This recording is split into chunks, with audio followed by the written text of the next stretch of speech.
یوں تو بہت ہے لیکن عقیق کو سب سے بلندی حاصل ہے، اور اس کی وجہ یہ ہے کہ اس کو آل محمد سے خاص ربط ہے۔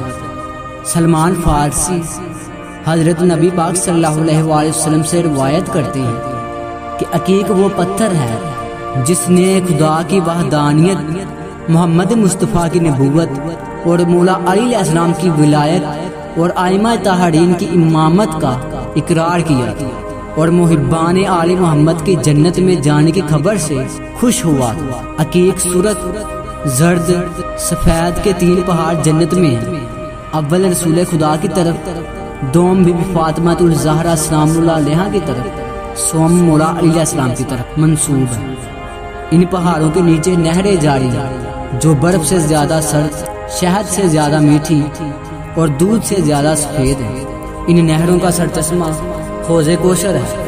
یہ نہریں محمد و آل محمد اور ان کے ماننے والوں کے لیے جاری کی گئی۔ یمن میں جو عقیق کا پہاڑ ہے وہ بھی اقرار کی منزل میں کامل اور فضیلتوں سے بھرپور ہے۔ حضرت امام حسین علیہ السلام ارشاد فرماتے ہیں کہ دنیا میں جو عقیق نظر آتے ہیں ان کی پیداوار نظر حضرت موسیٰ علیہ السلام سے۔ انہوں نے جب کوہ طور سے زمین کی طرف نظر کی تو شعاع نگاہ سے عقیق بن گئی۔ یہی وجہ ہے کہ خداوند عالم نے اس امر کی قسم کھائی ہے، ہر اس شخص کو بخش دوں گا جو ولایت علی کا اقرار کرتے ہوئے داہنے ہاتھ میں عقیق کی انگوٹھی پہنے۔ مولا علی علیہ السلام فرماتے ہیں کہ جس نماز جماعت میں انگوٹھی عقیق کی ہوگی وہ نماز دوسری نمازوں سے 40 گنا زیادہ ثواب والی ہو۔ احادیث میں ہے کہ مولا علی علیہ السلام 4 مقصد کے پیش نظر انگشتریاں پہنتے تھے: زینت و شرافت کے لیے یاقوت، نصرت و فتح یابی کے لیے فیروزہ، طاقت و قوت کے لیے حدید چینی، دشمنوں اور بلاؤں سے حفاظت کے لیے عقیق۔ امام موسیٰ کاظم علیہ السلام ارشاد فرماتے ہیں کہ عقیق پہننے سے فقیری اور محتاجی دور ہو جاتی اور نفاق زائل ہوتا ہے۔ جس ہاتھ میں عقیق کی انگشتری ہو برکت سے بھرپور رہتی ہے۔ نبی پاک صلی اللہ علیہ وآلہ وسلم ارشاد فرماتے ہیں کہ جس کے ہاتھ میں عقیق کی انگشتری ہو اس کی دعا زیادہ قبول ہوتی۔ امام جعفر صادق علیہ السلام کا ارشاد ہے کہ جس کے ہاتھ میں عقیق کی انگشتری ہو وہ سفر کی مصیبتوں سے محفوظ رہتا ہے۔ ایک شخص کو حاکم نے طلب کیا، اس طلبی کی اطلاع سرور کائنات کو ہوئی۔ آپ نے فرمایا کہ اس سے کہہ دو کہ عقیق کی انگوٹھی پہن لے، اس کے ظلم سے محفوظ رہے۔ چنانچہ ایسا ہی ہوا۔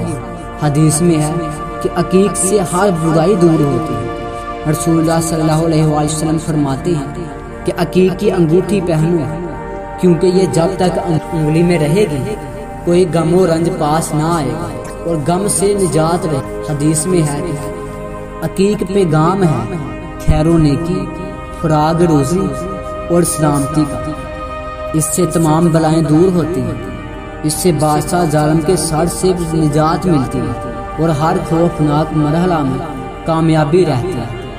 حضرت امام محمد باقر علیہ السلام ایک دن ایسے مقام سے گزرے جہاں ایک تازیانہ زدہ شخص پڑا ہوا تھا۔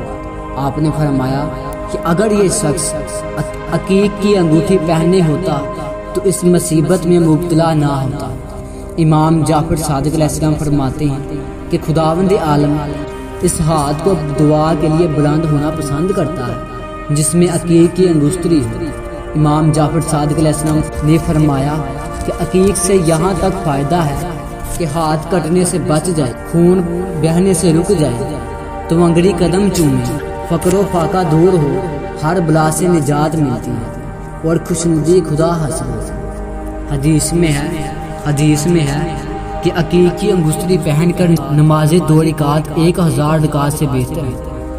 حضرت امام حسن عسکری علیہ السلام فرماتے تھے کہ میرے جد نامدار حضرت امام جعفر صادق علیہ السلام سرخ عقیق کو بہت پسند اور فرمایا کرتے تھے اس سے زیادہ فضیلت کسی اور نگینے کو نہیں ہے۔ آپ یہ بھی فرماتے تھے کہ حضرت آدم کے ہاتھ میں چاندی کی انگشتری اور سرخ عقیق کا ایسا نگینہ تھا جس پر پنجتن پاک کے نام کندہ تھا۔ انہی کی برکت سے حضرت آدم علیہ السلام اور بی بی حوا سلام اللہ علیہا کی توبہ قبول ہوئی۔